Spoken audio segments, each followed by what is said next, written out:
Harvard is the biggest prize out there. It's, we've talked about this before. It's the oldest university in America. It predates the country. It's the richest school with a $53 billion endowment. And in some ways, it's more symbolic. What else, if you want to make a point, everybody in the world knows the brand of Harvard. Very powerful, almost in some ways like a luxury good, especially when viewed overseas. And yesterday, President Trump talked in the Oval Office about Harvard should cap the number of foreign students at 15%. It's more like 27% now. And I think that number is surprising to a lot of people, that these campuses have, almost more than a quarter of the students are from other countries.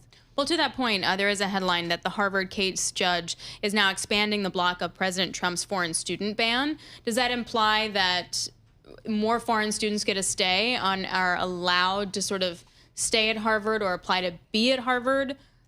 Well, keep in mind that just because the judge has blocked something doesn't mean if you're a student, you're going to be making decisions based on what's going to happen over the next 2 years or 4 years. And you want to be able to stay and complete your education and not have to think, oh my God, I have to transfer. I have to find a place that has an open spot and would take me.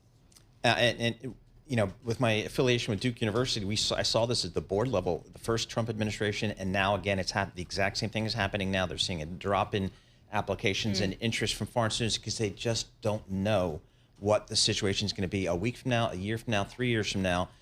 All they know is, I don't feel as welcomed as I thought I would, or I'm going to need to be. So I'm going to look to Canada. I'm going to look to Europe and things like that. How hard do you think Harvard really is going to fight this? Do you think just all of these things across the whole, I guess, panoply of what's going on? Well, Harvard has already filed 2 lawsuits. The first one was in April in response to a letter that the administration made in lots of demands, and Harvard doesn't disagree with some of the things the government is asking for, but it does disagree in the way that it is going about it. So Harvard also has to feel like it's supporting its constituency, the students. They have to show that they're supporting the students. And I think in some ways the Harvard faculty has never felt more unified.